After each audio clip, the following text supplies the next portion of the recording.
Hi, everyone. Welcome. I am Christine Reed. I'm coming to you from Allen Hancock College in Santa Maria, California. I am the director of the Mesa STEM Academic Success Center at Allen Hancock College, and also the grant director for our C6 Alliance. If you are not familiar with C6 Alliance and you haven't attended one of these symposiums before, C6 is a National Science Foundation grant that is funding 8 California community colleges from the Central Coast to work together to expand our STEM resources to students, and basically to pool all of our resources within the Central Coast and those community colleges to bring an extensive list of opportunities for our students across the Central Coast. So from all the way up in Santa Cruz, Cabrillo College, woohoo up there, all the way to Monterey Peninsula, Cuesta College, Allen Hancock College, Santa Barbara City College, Ventura, Oxnard, and Moore Park. We're all working together to bring these resources and opportunities to our students. So welcome and thank you for being here. And we hope that you will get more and more involved with the opportunities that we have. One of those opportunities are the symposium series, which this is our final one for the semester and our most exciting regarding internships. And we are so blessed to have experts in this area from across the Central Coast. I'm going to turn it over right now. If Angelica, you could introduce yourself, what college you're coming to us from, and what you'll be speaking of today, and then we'll go to Tiffany and then to Heidi. Hi, thank you, Christine. Good afternoon, everyone. I'm Angelica Uyoki. I am a counselor at Hancock College with our Mesa STEM programs. I'm physically at Hancock today, but I'm also a counselor at Cuesta College with our AOPS program. So I might have seen some of you, I see some familiar names from Cuesta as well. So I'm at both places. And today I'm going to be talking to you about internships and how to land at internships. We developed a really great internship toolkit that lives on our Mesa STEM page on our Hancock website. So I'm going to be sharing that with you today and providing you with some tips to start your internship research process.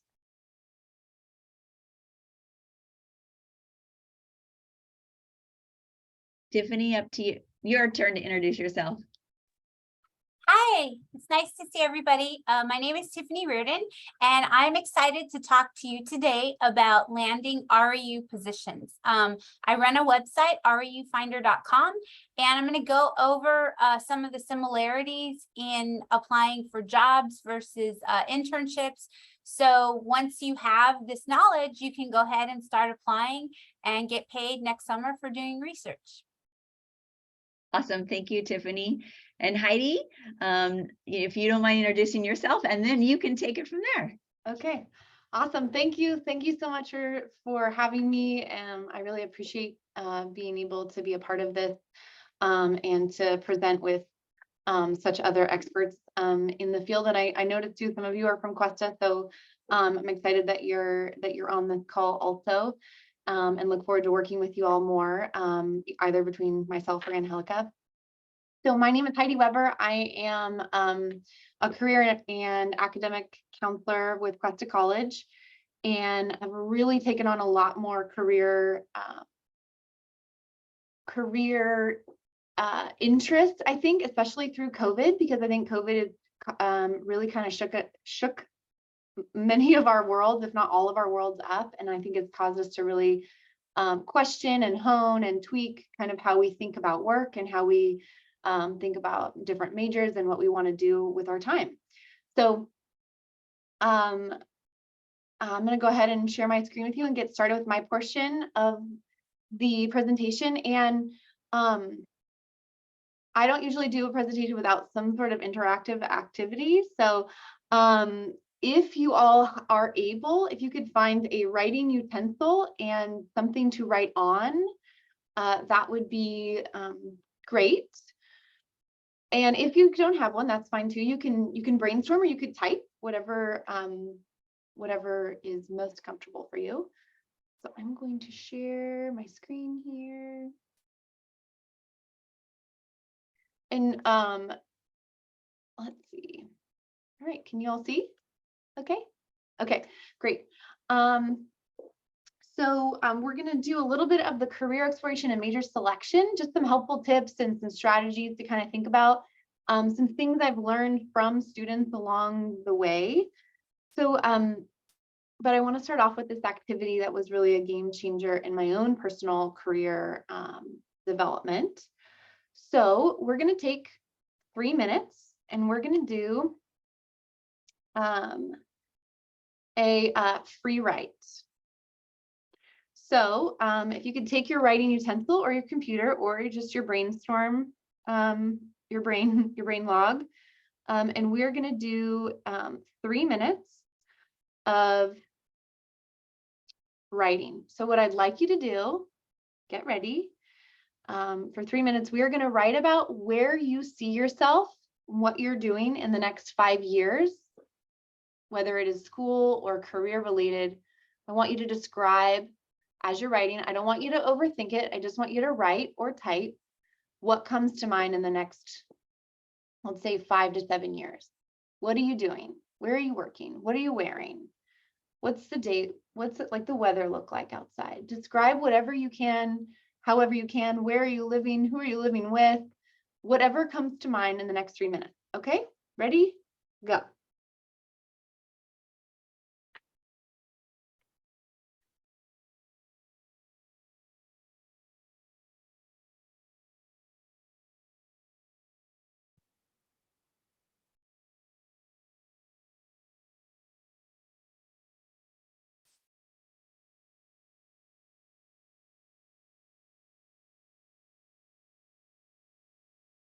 There's no wrong answer. There are no right answers. There's nothing silly about it. I don't care how detailed it is or how broad it is, how vague. This is just for you and whatever comes to mind. 5 to 7 years from now.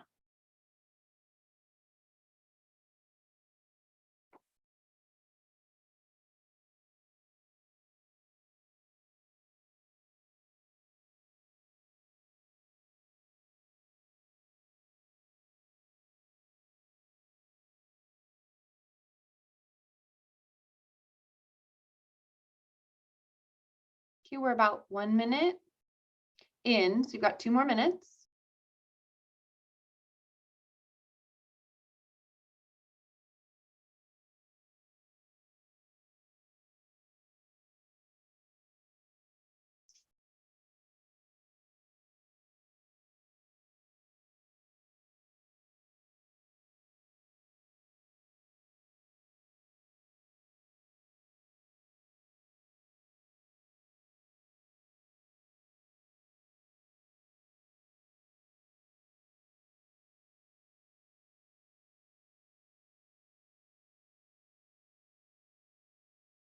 Okay, 1 minute left.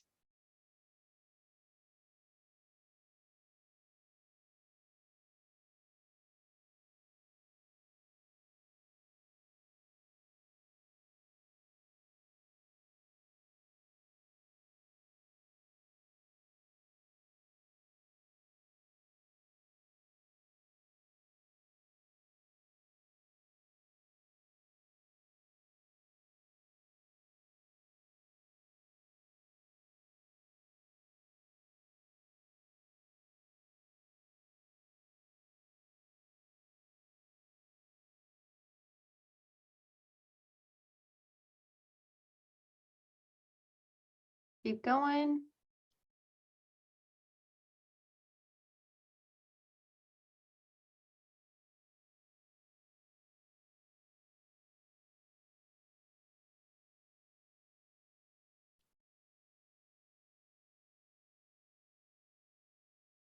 All right, finish that, wrap up that last thought, and we'll call it good.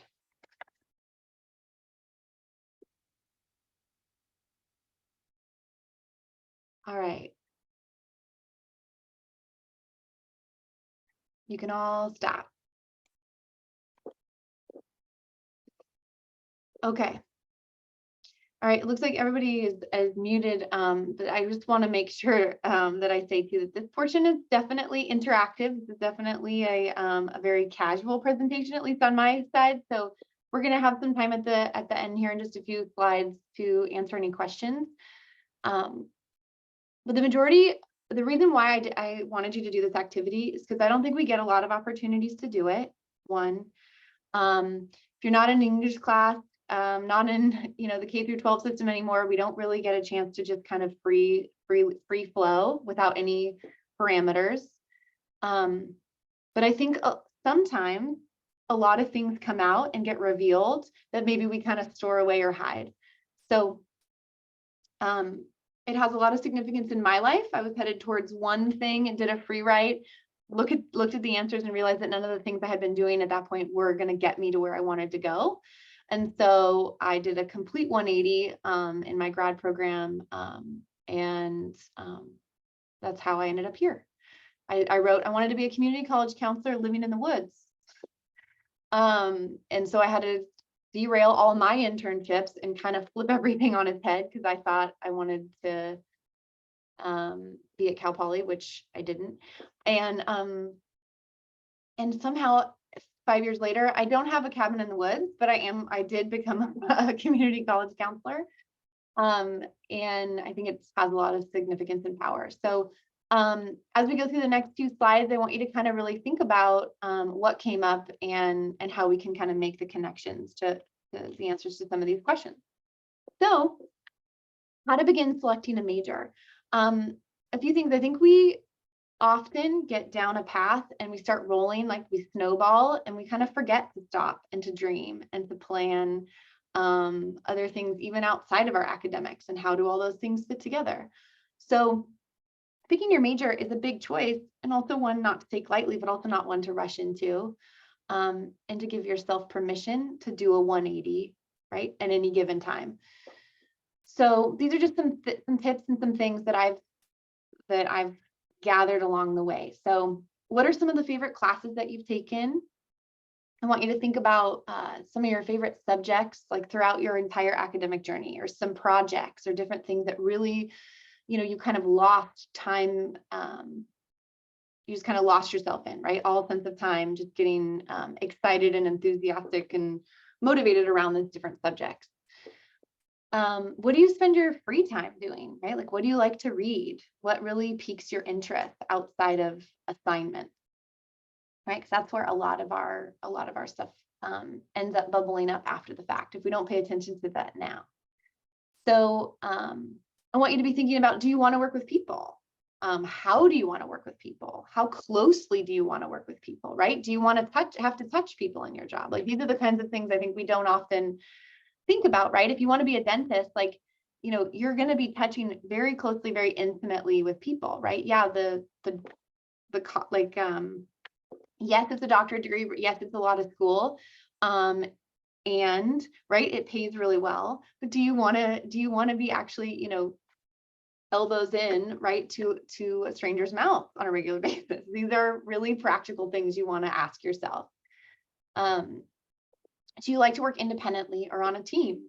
I have a lot of students who feel very strongly about group projects, right, versus individual. Most work outside of college classwork, right, is done in some sort of team capacity. So really thinking about where your strengths lie and what kind of job might fit that skill set. So also thinking about, what would your ideal work like, or your work day look like, right? Are you coming in really early before before the sun rises, right? Are you going into a big office building? Do you have to wear a suit and tie, right? Or like business casual, or, do you have to be formally dressed, or can you wear, a beanie and flip-flops? So these are like very practical things. Like, what do you want it to feel like? Again, is it in an office? Is it in a lab or a classroom? I can't tell you how many times I've met with students and they're like, well, I know I don't want to work in an office at a computer all day with no windows, which is exactly my office. And the reason is I didn't go, yes, that's exactly what I want to do. I want to work in an office, right? With no windows and at a computer all day. No. But that is the trade-off, right? For getting to work with students, and we talk about highly sensitive things, right? So it needs to be a private environment. Sometimes we take it outside and we go for walking appointments, but it's really hard to plan a schedule without the schedule on the computer. So, figuring out kind of what things you can give and take and where kind of your hard lines are. And really being honest with yourself, right? About how do you want to invest your time and your money? Because it's your life, right? You're the one that's going to be doing all the classwork. You're the one that's going to be up late studying, pulling all-nighters, right? It's not just an investment in you, but it's how do you want to spend your time and money? All important things to consider. Okay, more questions to ask yourself as you select a major. This is the kind of thing I've noticed that we don't take the time to really kind of sort through a lot of these things. So, and again, if anybody has a question, I know Christine said she was monitoring the chat, but we can kind of get it there too. There are lots of great resources, which I've included in the slides. My presentation has 15 slides in it. We're only going to go over 5 today so that you can kind of take the time and explore all kinds of different majors within the STEM field, and some different things that you can do depending on what you're interested in. But this is kind of the bread and butter I have found around really figuring out what kind of, my coworker says, what makes your heart sing, right? So like you really want to go for something that's really going to keep your interest as long as possible. One of the biggest myths I feel like I have to bust on a regular basis is that you're going to pick something today that you're going to want to do for the rest of your life. And that is a ton of pressure. So I just want to take that off the table, that like what I want you to pick is what makes you excited now, right? And what do you want to study and spend your time in over the next few years? Because as you grow and take classes and change and transfer, right, your influences are all going to expand and grow. And so if you think you're going to just keep this like a narrow path or a narrow plan, it's likely going to change and shift and ebb and flow over time. And that's a good thing. So I don't want you to put that pressure on yourself. You have to have this one idea in mind or this particular job right now, because you will grow and change. And that's healthy. Okay, so some more tips. So be honest with yourself, right? Really honest with yourself about what you want to do, and where you want to go. Trust your gut,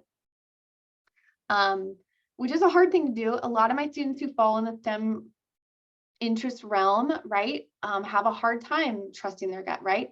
And if your gut is leading you towards like all the facts and the data and the research, then trust that too, right?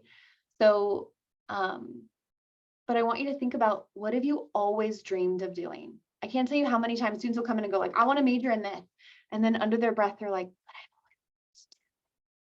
but but like we're afraid to say out loud, kind of that like secret dream that like our young version of ourselves has kind of always wanted. It's also really important to think about who's influencing your decision, right? So like our parents and our families and our friends, and our siblings have a lot of influence over what we choose. And that's a really positive thing, right? They're important people to our lives. They love us. They want what's best for us. And at the end of the day, right, it's still going to be you in that classroom, you doing that work. So making sure that you're connected to the decisions that you're making and making sure that the influences that you're letting in, are positive and are informed and have the information, because not everybody that is telling us what to do has been there or has done it before, which is also okay, super common and super normal. So knowing who to ask, right? And where to ask, just getting comfortable asking for help or asking for direction. So also, is there something that you want to do, but you don't think you can make a living doing it, right? I mean, money is an important factor. Like to just dream about it all day long isn't as practical, which I understand that, and we're going to get more practical as this presentation goes on today, right? So we can get you those hands-on experiences. And I want you to know that if you love something, you will find a way. You can find a way. There are ways to make a living doing it. And that's what Angelica and Tiffany are going to help you grow and expand on too. And exposing yourself to lots of different internships, right? Lots of different, it's like trying on a new pair of shoes, right? I'm going to try that on for 6 months and I'm going to take it off. If I like it, okay, the left one fits, but the right one doesn't, right? So like parts of this I liked and parts of this I didn't like. So I feel like you're collecting like a toolbox, right? Of things that like, this is what I like and this is what I don't like. No, I don't really like this. Because picking something just because of how much money it's going to make you at the end of the day isn't going to make you happy. If you don't like doing it, if you don't like doing the classes right now, it's going to be really hard to keep going, especially after you transfer.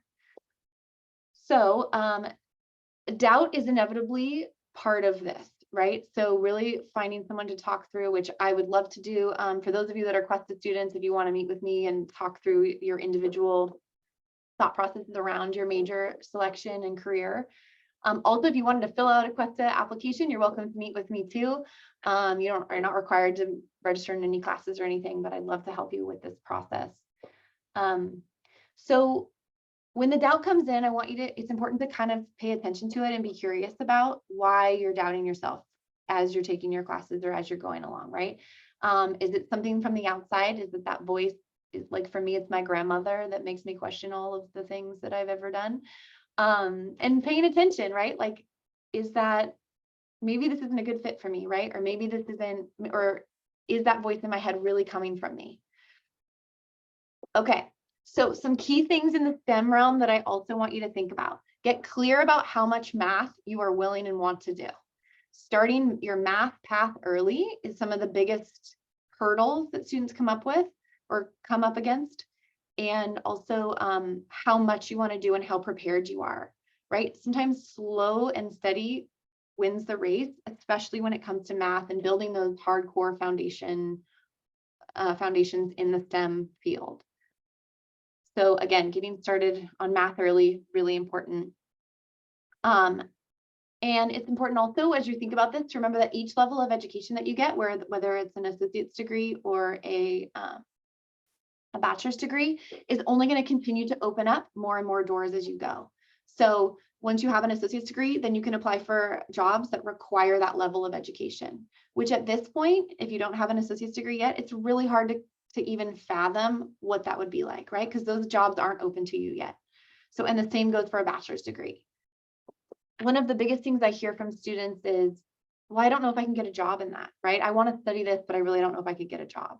If you have a job and you are pursuing this education, right, whether or not you're going to get a job is really going to be up to you, right? And up to like how hard you're willing to work and what you're willing to do. But the bottom line is you're employable, right? So more education is only going to help build your resume and beef it up. It's just hard to imagine what the other side of that is going to look and feel like at this point. So just trust that. And again, reminding yourself that each of these milestones like gets you to the next level and the next career opportunity. And doing those little certificates, right? So that you can look back and go, this is what I've done. Look at what I've done and what I've been able to accomplish and how far I've come from where I started. So let's see here. As far as picking your major goes, again, we have tons of resources that are included on the slide. So I really like 16 personality types as a fun assessment, as well as Career Explorer. There are lots of free options. Myers-Briggs is a really cool tool. Strengths Finder is really awesome too, and there are free ones of those available online. But sometimes just talking it out with someone, right, with a career counselor can be really, really helpful, bouncing those ideas off. And sometimes our families and our support systems are great and also hard to kind of to have those because they have a stake in what we do, right? So getting that kind of third party perspective is really important. So I also want you to take some time again to kind of circle back through those questions, right? And those different things that came up in your free write, right? And look at those questions that we just went over, right? And things to consider and see what comes up and pay attention to. Maybe there's something that's like bubbling up inside of me or something I've told myself I can't make a living doing. Because the majority of my students who come back, right, in their late 20s or in their late 30s or 40s or 50s or 60s, they're like, you know what, I always wanted to do this and I pursued something else instead. And I just didn't believe I could do it then, but now I don't care. I'm going to try it and I'm going to go for it. So if I can give you any advice, it would be to honor what you really want to do sooner rather than later. Okay, so some next steps to picking your major and what you would do after you kind of start to weed them out. I think the process of elimination is equally as important as selection, right? So if you know you don't want to be a dentist, right, because you don't want to have deal in people's mouths, right, like cross that off the list. Also, I want to say, especially as community college students, 3 years in a STEM field to prepare to transfer is really common.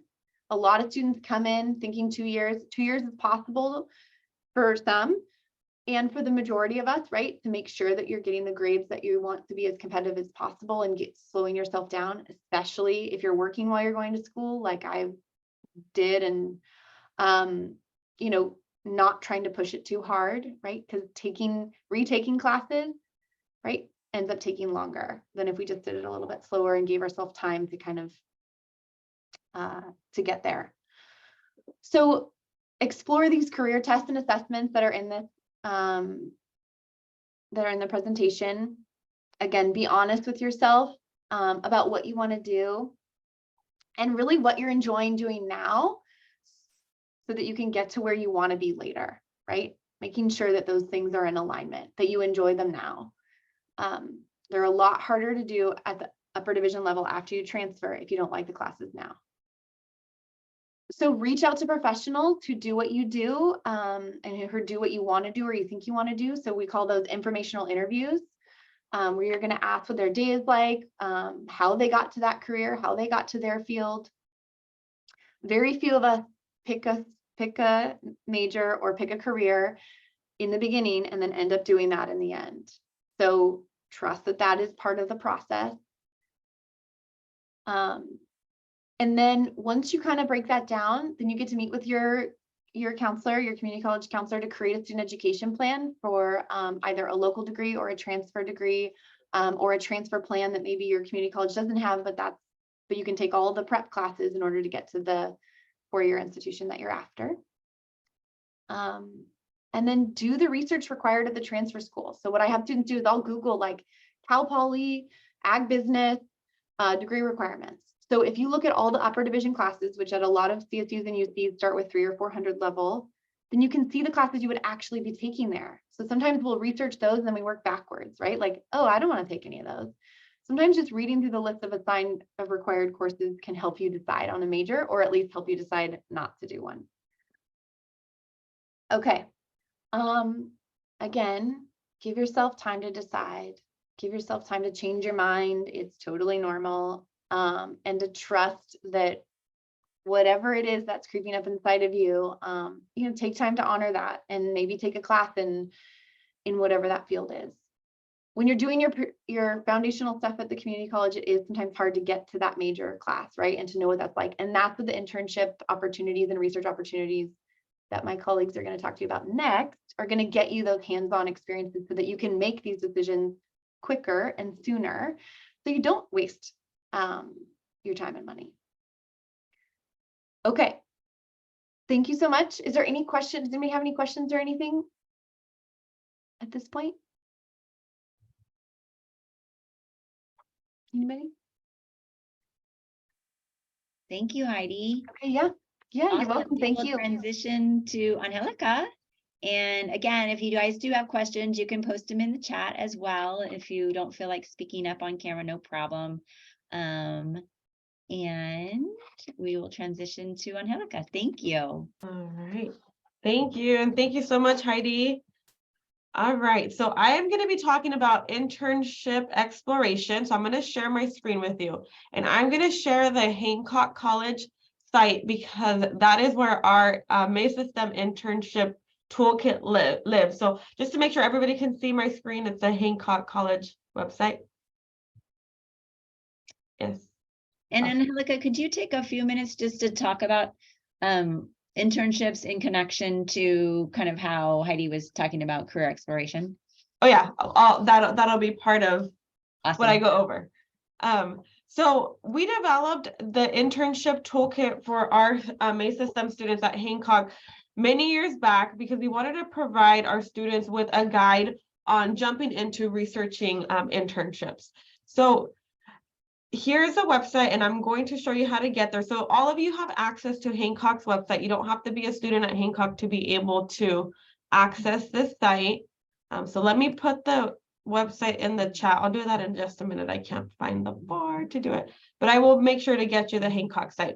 So once you're on the Hancock site, you're going to go onto this quick link here, and you're going to scroll through, and we're going to find Mesa STEM Academic Success Center. And over on the left-hand side, that's where you find the internship toolkit, okay? So we're gonna be going over this in just a minute, but just to piggyback off of what Heidi was talking about in regards to career exploration, internship exploration goes hand in hand. So, let's talk about what is an internship. So internships are ways to get work experience that's related to a particular field that you might be interested in, right? You might at this moment not know what areas you're interested in. You're exploring your options, and that's totally okay if that's where you're at. Taking on an internship can serve as a way for you to determine if a certain area you had in mind is a good fit for you. It could also serve as a way to eliminate a particular area that you had in mind and say, okay, I tried this out. I worked along these professionals. I got to know a little bit more about this field and what's expected. And that can also be, the determining factor if you decide to, take a shift and go into a different major. And then not necessarily in regards to internships, but just in general, one particular major can get you prepare you to get into various different fields. A lot of the time students think, well, I'm going to major in this and it is very linear. I'm going to go straight into this job. Well, that's not often the case, okay? A lot of the times you have an interest, you major in one particular area, and you go on and you get an internship or you start working on projects, and then you're packaging yourself in a certain way where you have an area of expertise that you have focused on. And you might be, per se, a mechanical engineer, and you go into, I don't know, the aerospace world, right? Because that is, what your interests are, where you package yourself, where we might have another student who's a mechanical engineer, and they might go into a completely different area, right? Still in engineering, right? So just something to keep in mind, that just because you major in one area, it doesn't mean there's just one career option for you. There's going to be various career options, and a good way to start exposing yourself to what those career options might be is to take on and start exploring internships.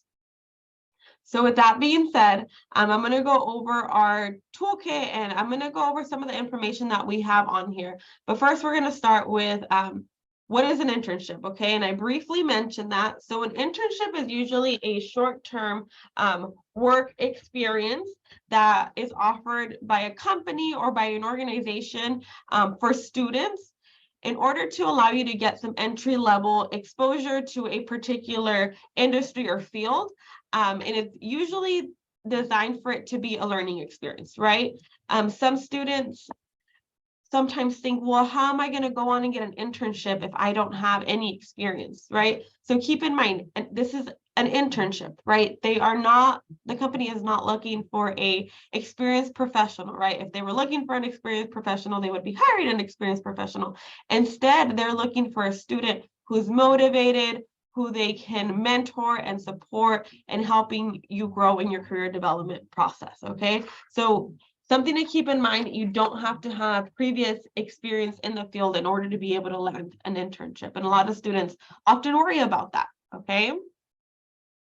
And usually internships happen over the summer, but there is some that happen during the academic year. It just really depends on the type of internship you take on and what the employer's needs are. So why seek for an internship? So an internship can give you very many great opportunities. It's a great chance for you to begin to develop new skills, start implementing some of the skills that you're learning in your classes. It's a great way for you to begin to build your network and make those connections outside of school, right? We always want you to, develop that network, have people in your back pocket that you can reach out to whenever you need something or whenever you need to connect with somebody in regards to like your professional and career development. And of course, a internship allows you to build your resume. You start gaining experience. A lot of students, once they land their first internship, that really opens the door to landing more internships, okay? Because now you have a network, you have connections, you've developed some additional skills, and you have experience under your belt, and that helps you set yourself aside for when you're applying to your next internship. So when should you begin to apply for internships? So it is never too early to apply for internships. If this is your first year as a college student, I'm so glad that you're here. If this is, if you're in your third or fourth year, I'm also so glad that you're here because it's never too early to apply for internships, okay? So you should be proactively thinking about how you can begin to find internship opportunities that are related to what you're interested in. That way you can invest time in applying for them. So the internship application process can become a long process. So you definitely want to begin your internship search early on. Like I mentioned, most internships do happen over the summer. So the fall semester, like now, and winter break is like prime time for you to begin to look up these opportunities, identify the opportunities that you're going to be applying for so that you can start working towards these applications, okay? Usually, internship applications are due between February through end of March, early April, but most often I've seen, February, March, okay? There is some that have later deadlines, but around that time frame. So the sooner you can start pinpointing the opportunities that you'd like to apply for, the better, because like I mentioned, it is a process and there is various different things that you'll want to make sure that you have prepared in order to have a successful process. So what I'm going to do right now is I'm just going to point out some of the tips that we have provided for our students. So we have application tips, and I'm not going to go into this in too much detail because I'm going to actually walk you through the steps of reviewing an internship posting so you can take a look at exactly what you're going to be expecting to gather. Okay, so but just in general, you'll want to review the internship qualifications, be aware of deadlines, super important. Guys, you're investing a lot of time into this process. So you want to make sure that you're staying organized and that you are not missing deadlines, okay? Because the last thing you want is for you to have most of your materials together and then you miss that deadline, okay? It's time and energy that you're investing, so you want to make sure that you are not missing any of the deadlines. Begin early, type or print in black or blue ink, answer all of the questions in their entirety. So when you found an internship that you want to apply for, you got to make sure that you're reviewing all of their requirements, all of their expectations, making note of those things, highlighting them, maybe using an Excel sheet to stay organized or a to-do list to stay organized, just so that you don't miss any of the components that are required. Definitely provide a professional email address. So if you don't have a professional email address, like your first last name followed by a number, or something that's professional, like you want to avoid gamer805@gmail.com. You want to avoid Roblox top player at yahoo.com. You want to avoid those types of emails, right? You're applying for professional opportunities, so you want to make sure you have a professional email. First, last name with a number is a good strategy. First initial, last name, something that's professional and that is not inappropriate, okay? So if you don't have an email address that's appropriate, create one. You can use Gmail, they're free. So I encourage you to do so if you don't have that already. And then of course, provide the most current contact information. And when you're filling out applications, make sure that you're reviewing this information, okay? I help a lot of students with different types of applications, and oftentimes I say, hey, you need to double check this information because you're the expert, right? I don't know if your address is incorrect. I don't know if your phone number is incorrect, and it happens. So make sure that when you're filling out your current information, contact information on any application, no matter what it is, that you are double checking the information that you enter. And then of course, ensure that you're proofreading all information before you submit the whole application, and then review the application and make sure every portion is complete, and be persistent, okay? If you go on and apply for an internship for this upcoming summer and for whatever reason you don't get that internship, you don't need to give up, okay? You want to continue to look at your options. You want to continue, you know, to improve your application material, to improve your resume, your cover letter, which we're going to be talking a little bit about as well.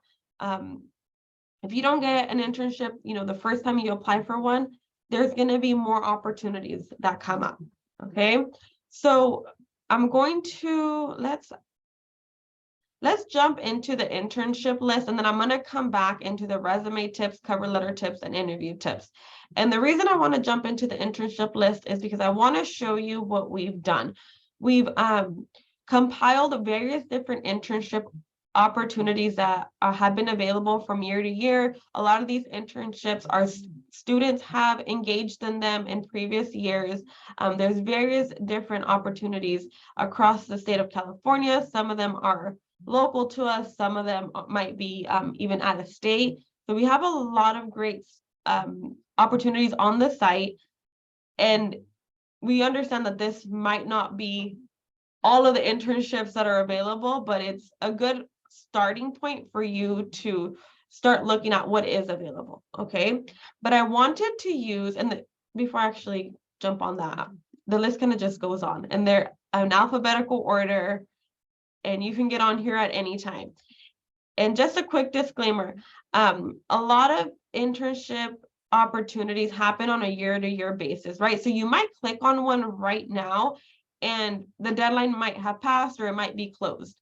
And the reason for that is because it probably hasn't reopened for the next cycle, okay? So if you're running into that and it's an internship that you're really interested in applying to, make note of that particular opportunity and come back to it in a few weeks, because a lot of these opportunities are going to be opening up. If they're not opened up now for summer, they will be opening up soon, okay?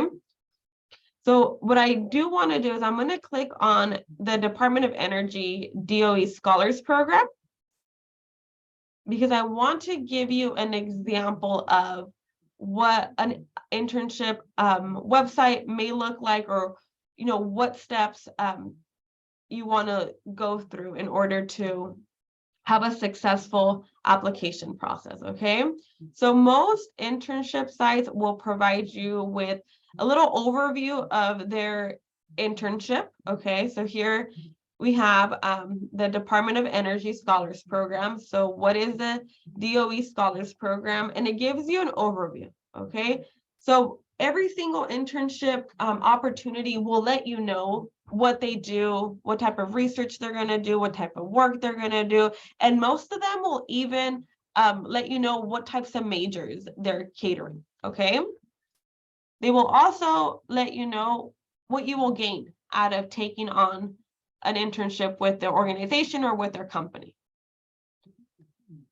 And you should, most often than not, you should be able to find the eligibility requirements. So I'm going to click on the eligibility requirements so that you can see an example of what to expect, okay? So am I eligible? So for this particular opportunity, you must be a US citizen, be at least 18 years of age, and then you must meet one of these conditions, okay? So for all of you, you should meet their conditions because of this first bullet point, which is be enrolled as an undergraduate or graduate student at an accredited institution of higher education. All of the community colleges that are in attendance today, you're all accredited, so you will meet this requirement, okay?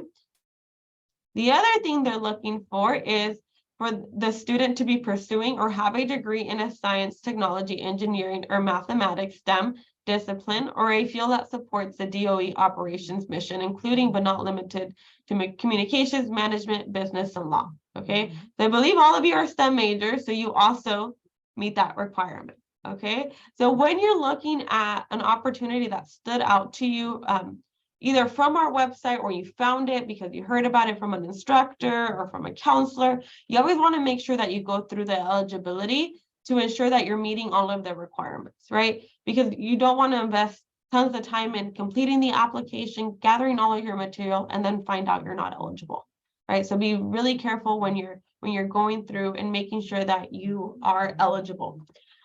And also keep in mind, there is some internships where you might not be eligible just yet, right? They might require specific coursework that needs to be completed. They might require that you're at a 4-year university.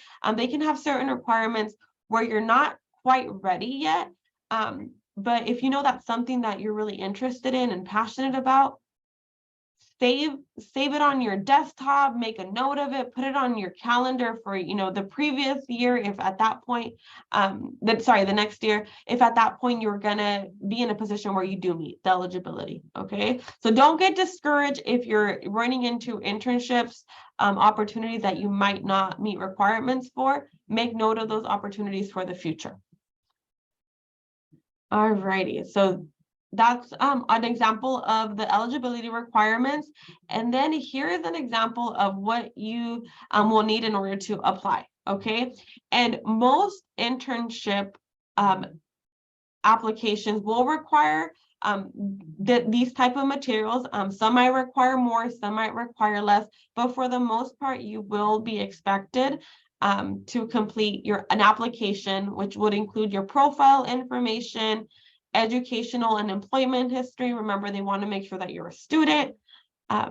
This particular experience requires essay questions where they want to learn about your goals, your experiences, and any skills relevant to the opportunity. Okay, so for the essay questions, I know a lot of the times this is daunting. Students shy away from opportunities that require some type of writing, but keep in mind, once you have developed your first essay or your first personal statement, most often than that, you can take that document and tweak it for your next application. Okay, so if you have already developed a personal statement, or you have essay questions that you maybe used for the UC personal insight questions because you apply for transfer, it's very likely that you're able to take that material and tweak it for these types of applications as well. Okay, but it's super important that whatever the prompt is, you are following the prompt and that you're answering their questions in their entirety. Okay. Most often than not, you are going to be required to submit a resume, and I'll go back onto our site in a second to show you some of the tools that we provided you for resume development. Transcripts and academic records.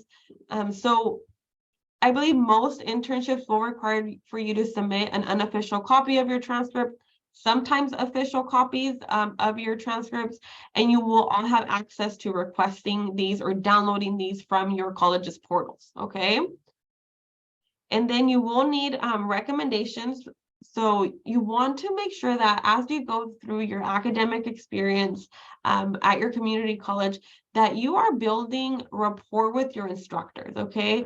Because you are at some point gonna need a letter of recommendation or a reference from somebody at your college. So the sooner that you begin to develop these relationships, the better. And you're going to need recommendations probably for scholarships, for internships, for jobs. There'll be different situations where you're going to need a letter of recommendation.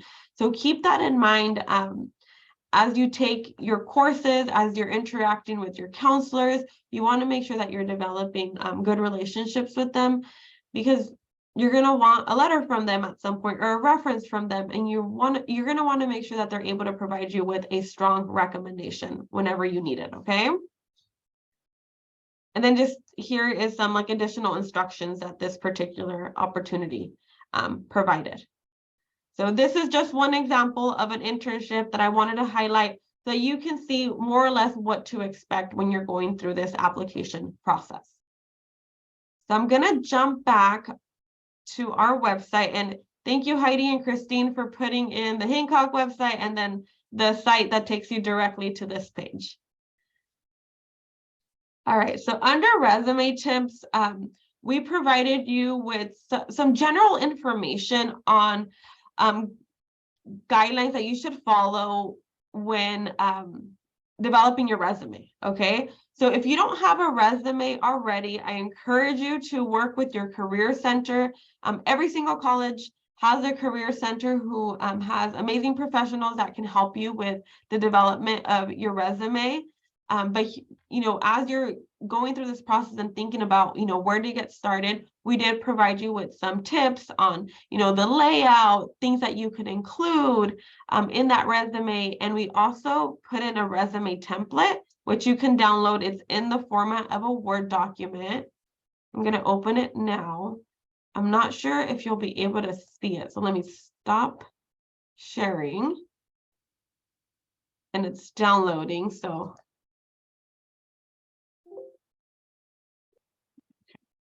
here we go. So here is, you know, one of various different templates that you may want to use, but this is a template that we have available on our site to download.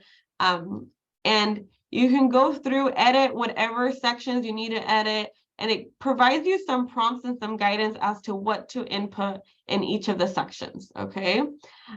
So for those of you who might be worried that you don't have experience to put down on your resume, I encourage you to think about the coursework that you've completed, the projects that you've been involved in, if you've done any research in class, or if you've been working in groups, working in the labs. Remember, when you're in your STEM labs, there's different tools and different skills that you're learning how to use. So keep all of those things in mind if you're having a hard time, you know, coming up with experiences that you can put down on your resume, okay? And then also think about the extracurricular activities that you've been involved in.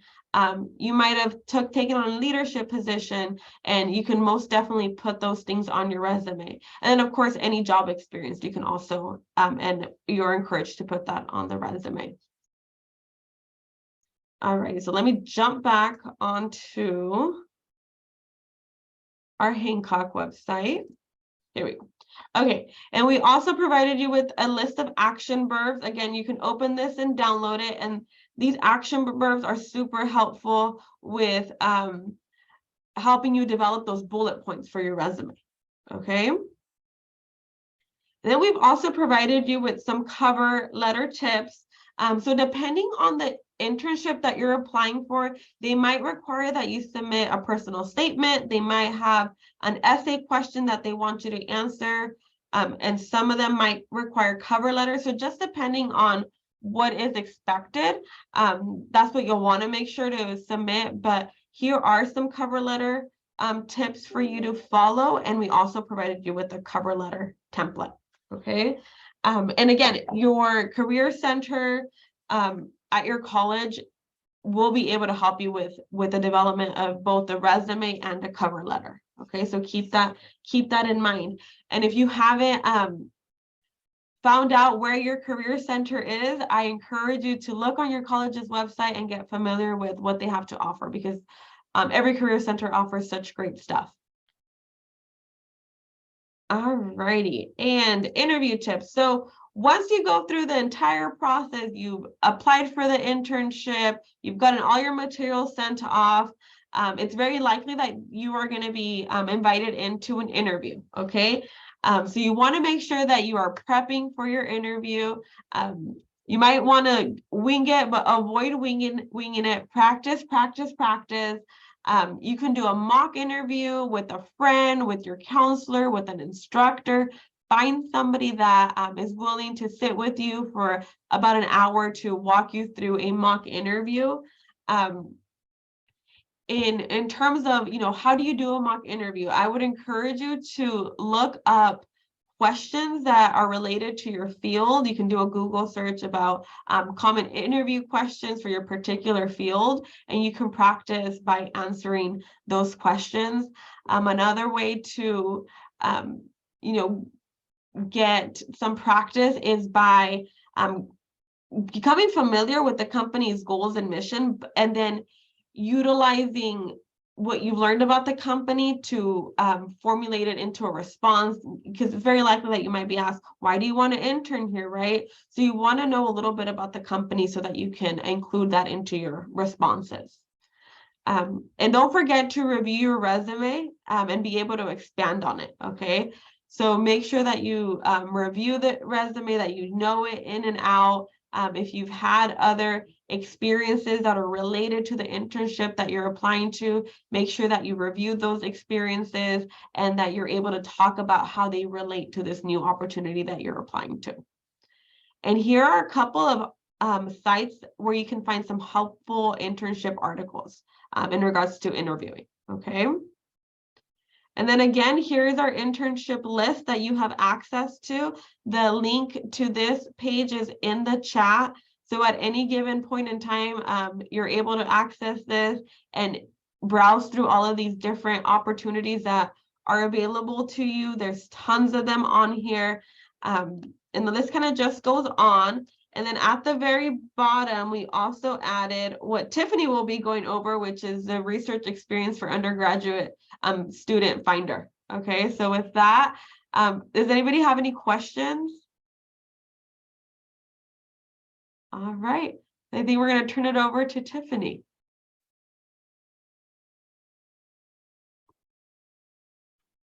All righty, thank you so much. I'm going to talk to you about, let me just share my screen here. Give me 1 second. And okay. Okay.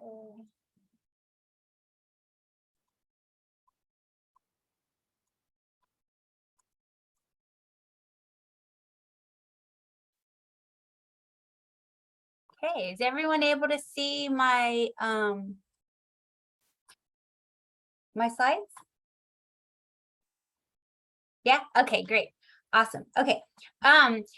So I'm going to talk to you today about landing an REU position. So we've heard from Heidi about kind of how to explore what you're interested in picking a major and things that you enjoy. We heard from Angelica about how to navigate those. And all of you, every single person on this call, you have a lot of support to find those things. The beautiful thing about being at a community college is that you can change your major, right? You can very easily change your major, right? You might think, okay, I want to do, chemistry, right? And then you might decide, actually, I don't really like chemistry, right? So you can change your major. That's not an issue. Also, another thing is, maybe you're thinking about changing your major, but you're like, you know what? I don't really know what, chemistry research is like, or I don't really know what chemists do. And so this is also a beautiful thing in that you can try an experience that'll kind of give you a glimpse. So we're going to talk about landing an REU position. And just before we go forward, I just want to make sure that everybody knows maybe what the difference between, let's say, a research experience and an REU experience is. So just to be clear, like a research experience is a little bit different, but an internship, let's say, for example, you worked at PG&E, right? Let's say you worked at PG&E, Pacific Gas and Electric, during the summer. That would be an internship. Let's say you're a civil engineer and you worked at WebCore, right? That would be an internship. So we're going to focus a little bit on the REUs. So all of you have access to REU Finder. It is completely free. And aside from having a pretty comprehensive listing of REU programs, we also list scholarships, conferences, and just general advice. I was a first-generation college student myself, and I've worked with STEM students for a number of years. And so I like to put little tidbits of advice just to help students and kind of guide them. So that's something that you can find. So what is an REU anyways? So the acronym, because we're in STEM and we love our acronyms, that stands for Research Experience for Undergrads. Generally speaking, these are hosted by a university department or a center, and they're usually cohort programs. And maybe you'll have about 10-ish students. Sometimes there's a little bit fewer, sometimes there are more, sometimes they have, multiple programs that kind of, unite, and it's a bigger cohort, but it is a cohort program. And whether or not you know it, all of you students are in a cohort, right? You're in a cohorted program, whether it be MESA, whether it be C6, whether it be, other programs, but you are in a cohort program. What does that tell me? It tells me you can work with other people, right? Not only does it tell me that you can work with other people, it also tells me that you have a network of people. So don't be shy and utilize those networks. Now, if you decide to do an REU, generally speaking, you'll spend anywhere from 8 to 10 weeks doing research. They are paid. I encourage all of you to only participate in paid experiences. Even though you might be saying, I would do it for free, it is work. And I would really, really say do it for the pay, because guess what? If you have too many non-paid experiences on your resume, when it comes time to negotiate, when you get your degree and you get that full-time job, you're going to be lowballed because you've worked for free, right? So really heed my advice and try to minimize the paid. Volunteer is great, but you got to have some paid stuff on there too. They generally will provide housing depending on the program. And very importantly, and this really speaks to what Heidi was talking about, they can help you decide on the major, the career path, and do an application of what you've learned in your classes. All of you right now, for the most part, are taking lower division coursework. So having this type of experience, you really get a glimpse of where and how you can apply what you've learned in your major to different projects and things like that. Okay, so why do research? All of you are going to transfer, right? I'm assuming you're all going to transfer. So if you decide to transfer to, let's say, a UC school, on the UC application, the very first question is, how have you prepared for upper division coursework? This would be a phenomenal way to illustrate that, right? You can say, well, I did 10 weeks at an REU program, and here's what I did. It can also demonstrate interest in the major, which is another important thing for transfer. You can demonstrate understandings of the applications of your major. And that's very important because, as I mentioned, once you pick a major, it's really important to know what you're actually pursuing. I have had a lot of students over the years, unfortunately, not understand. I'll give you a good example. Anyone who's interested in working on medical devices, for example, if you're interested in working on medical devices, you probably might think, oh, I should do bioengineering. But guess what? Mechanical engineers do the bulk of medical devices, right? You can also build dream connections, or you can build connections at your dream university. So maybe there's a school that you really want to transfer to, and you can go to that school, maybe spend the summer at that school, or maybe you've always wanted to have a, kind of living on campus experience. You can do that as well.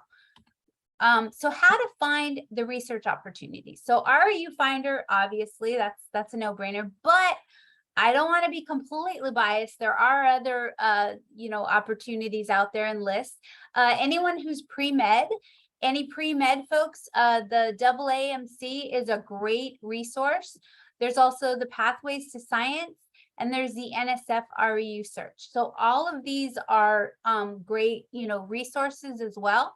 I would say probably the main difference with REU Finder is that we will put, like with the listing, we'll put the GPA, and we'll put the levels that they're looking for, and we'll put the citizenship status, because as Angelica said, make sure that you actually are eligible for the program, right? because there's nothing worse than, you know, you ask somebody for a letter of recommendation and you get all this together only to find out that maybe they're looking for juniors, right, or seniors. And if you're a sophomore or a first year, then you wouldn't be a good fit for that one. So RU Finder has all that, so you can click on it. We also have a page specifically for community college students. That's not to say that programs listed under freshman and sophomore you're excluded from. You're absolutely not excluded from those. So look at those as well. But I've included the community college page because those are programs that have specifically reached out to me and said, hey, Tiffany, can you really, you know, get the community college students to apply? So that's why they're listed on there. All right. So what does the application process look like? So you're going to have a resume, or what we call a CV. You're going to have letters of recommendation, essays, and copies of your transcripts. Now, pre-COVID, we used to be, you know, really a stickler for, you know, got to have the official transcripts. But honestly, I think those days are going away. However, be prepared that if you do, you know, submit your unofficials, they could ask you for your officials. So just want to be transparent about that, you know, that just in case. So you want to make sure that you know, include everything. But the resume and CV. So some of you might be saying, I don't know the difference. I had never heard of the difference between a resume and a CV. Well, it's very simple. A resume is usually one page.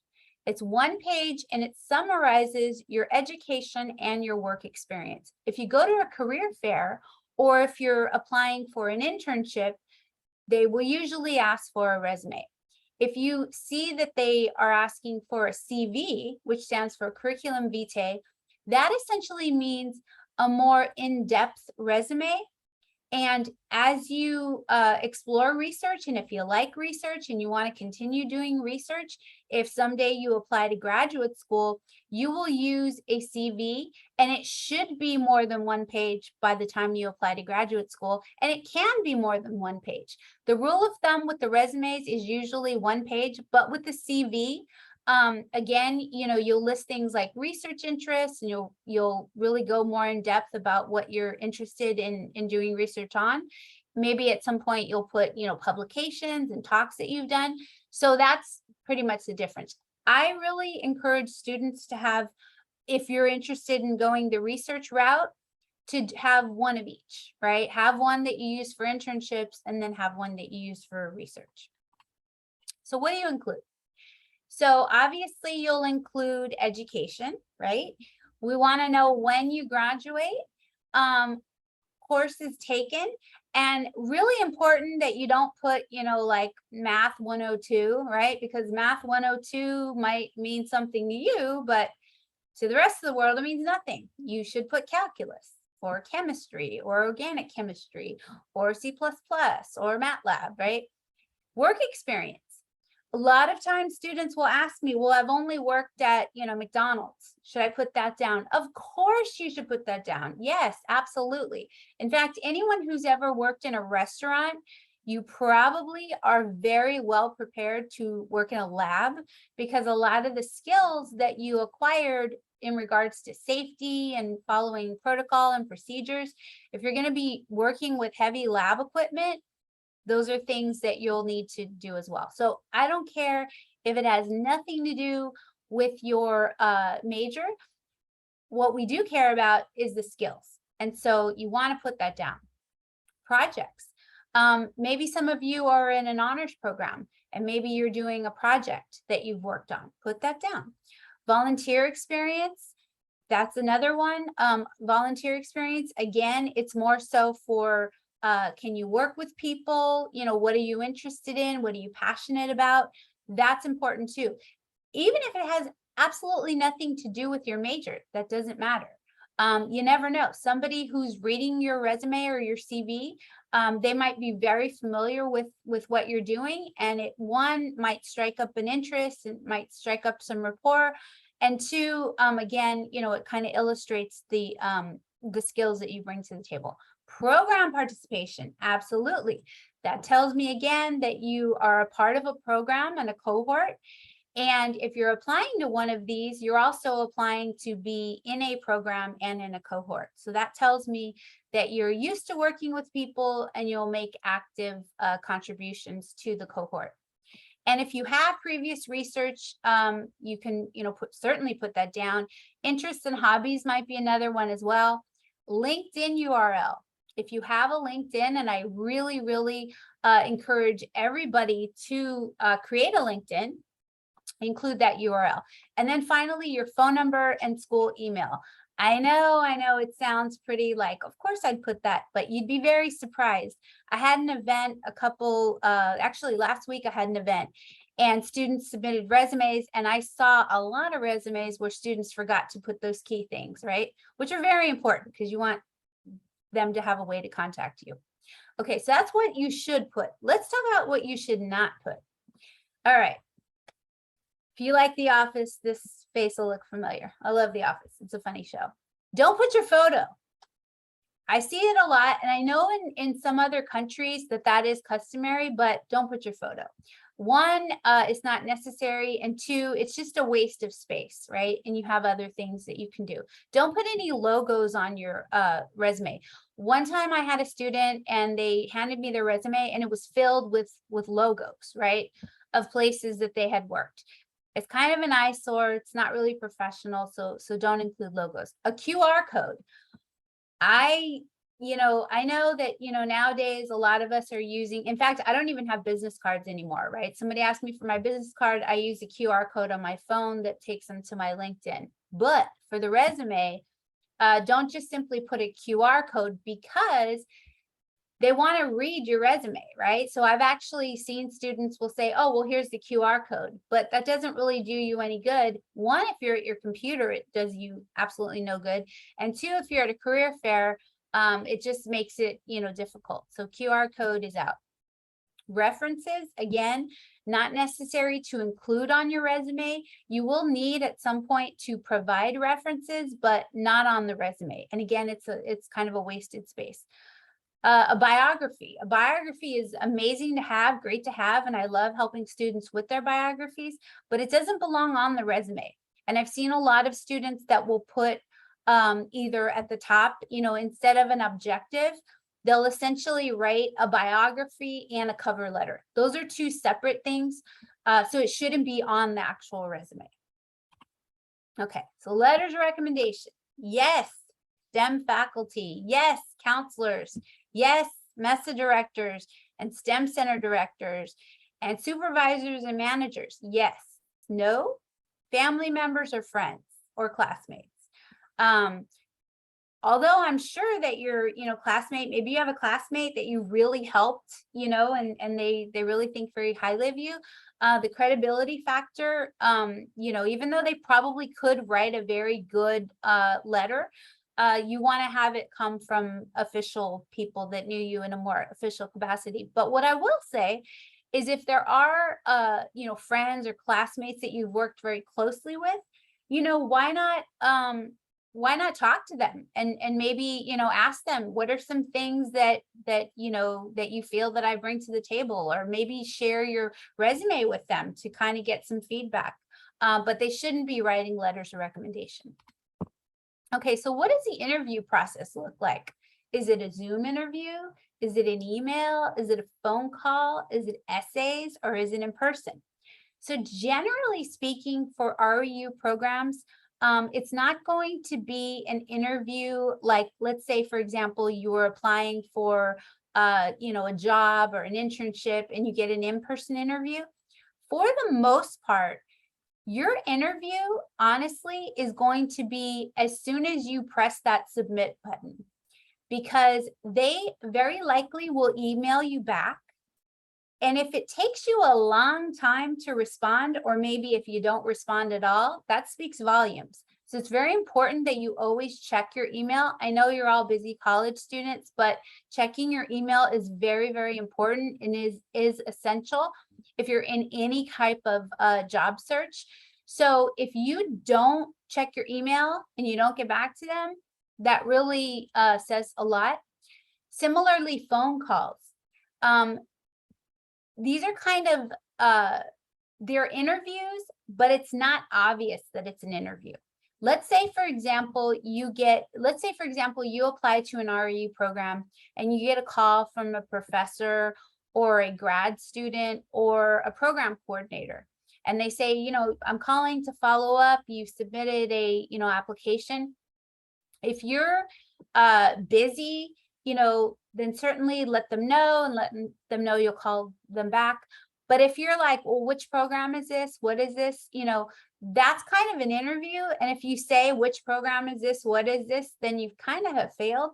So you want to, and this is to really Angelica's point, if you're applying for these, write down on a Google Doc or on a Google spreadsheet or an Excel file, like what program it is.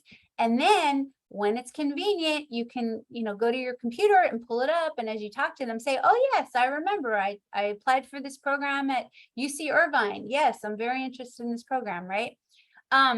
So Zoom interviews, sometimes you might meet with a professor that's, you know, considering accepting you into their lab. But these are all kind of an informal interview as such. And so it's really important to keep track of which programs you've applied to and express interest in the programs. Okay, so the typical essay questions. So this is a very typical question that you might get, which is, please explain why you wish to conduct summer research of the type offered by the program and how this relates to your overall interest and your goals. So this essay question, what are they asking? They're basically asking for your elevator pitch, right? So all of you as college students should have, or maybe you already do have, an elevator pitch. And an elevator pitch is basically, they call it an elevator pitch because the thought is you go in an elevator and you have this 30-second opportunity to kind of, you know, express what you're interested in. But I would probably say that all of you on this call, you're all STEM majors, you're all, you know, wishing to transfer to a four-year school. You know, you probably have a major in mind, and maybe your career goal, right? Maybe your career goal is you want to become an aerospace engineer and work in the aerospace industry, right? If that's your career goal, then this, you know, program would basically be a fantastic opportunity. Maybe your career goal is you want to go to the four-year school, transfer, and come back and teach at Cabrillo College, right? And that's fantastic if that's your career goal. So you would say in your application that what you want to do and how this program will help you to achieve that. So the perfect candidate, and I realized I misspelled candidate, apologies on that one, but the perfect candidate is what you bring to the table.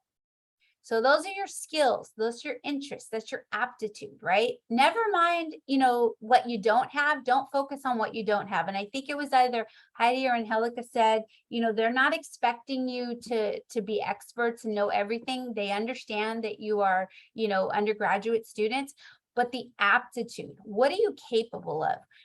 And the skills that you bring, and are you interested? Are you eager?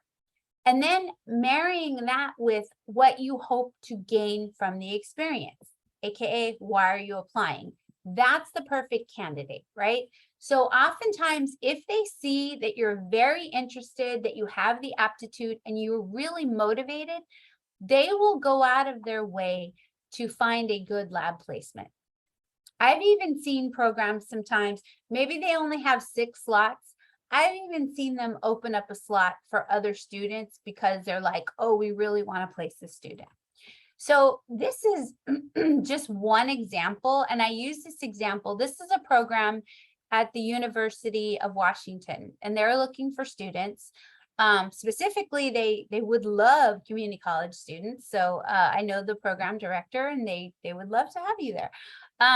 But basically, I chose this example because, as you can see, in this application, they want a personal statement, right? And that personal statement would be, you know, the rationale for attending this program and the benefits that doing so will provide. So that would essentially be writing out your elevator pitch, right? Writing out your elevator pitch and why you would want to do this program. They also have something different that I see a lot more programs really including is a diversity statement.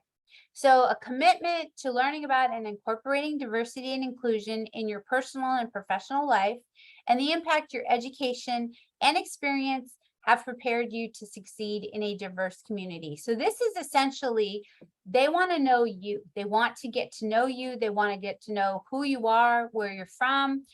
Be specific. People remember the specifics, right? So if you are from the Monterey County, maybe you're from Monterey, maybe you're from Watsonville, maybe you're from, you know, wherever you're from, right? Explain who you are and what you bring to the table and how your experiences have shaped what you want to do. Lastly, your lab choices. So I know a lot of students are like, I'd work for anyone. I'd work in any lab. I don't have a preference. Although that might be true, it's very, very important that you make sure that you've done your research and you've done some exploration so that you understand what the lab does and how that relates, going back to your personal statement. And then last but not least, the names and contact information for references. This is pretty, I use this example because it's a pretty standard example on what you'll encounter. And of course, obviously ask your references if you can use them as references. And very important, once you get selected for these, you know, REUs, let your references know, just as a professional courtesy, like, hey, you know, thank you so much for writing me that letter. I really appreciate it. I was accepted into the program. That's always good to know. It's always good to keep that rapport, because guess what? You might need a letter next year for another opportunity or a scholarship or something like that. I think we are at the time, so I don't want to take up too much time, and I don't know if we have time for Q&A.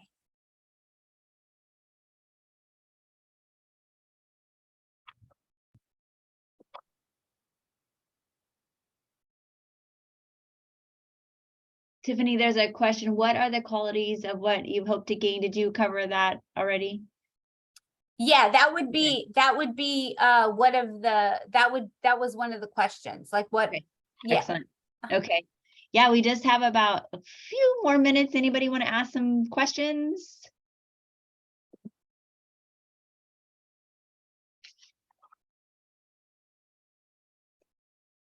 What if the QR code points to a portfolio or website? I mean, I would say you should list the portfolio on your resume. You can have a business card if you want to have a business card, and then on maybe the back of your business card, sure, but on your actual resume, put the link to the portfolio or the website.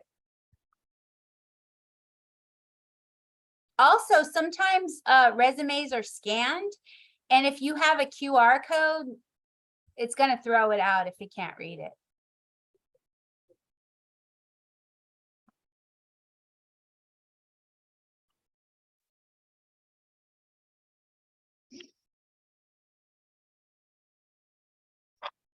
Okay.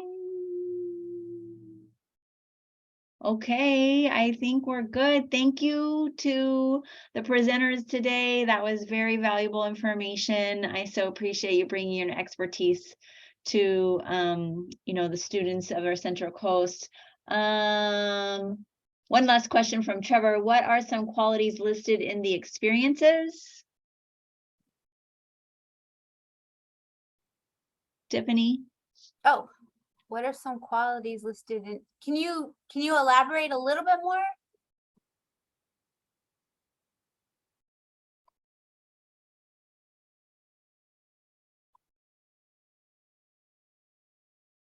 Oh, gotcha.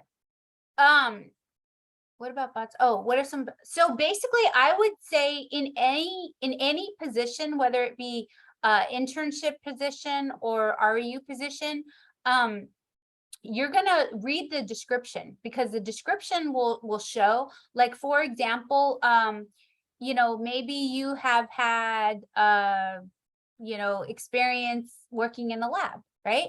And so if you if it's a lab position and you're, you know, taking a year of chemistry, you would include that on your resume.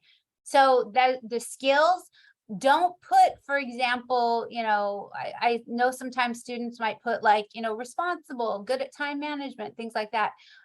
Don't put that down. Instead, illustrate, right? Illustrate responsibility, right? Maybe you're the treasurer of a club, or maybe you started a club, or maybe you're a tutor, right? So illustrating that is much better and more memorable than simply saying, you know, I'm responsible, right? If you're the treasurer of a club, then that demonstrates responsibility. If you started a club, that illustrates that you're able to work with people and innovation, and people just remember those things better. Give a lot of examples, absolutely.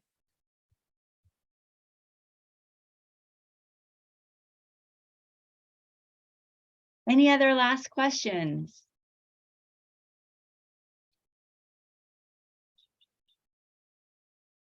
All right, everyone, thank you so much. Have a wonderful holiday and break. And we look forward to seeing you guys all next year after the first of the year for more symposium opportunities. Thank you. Thank you. Bye.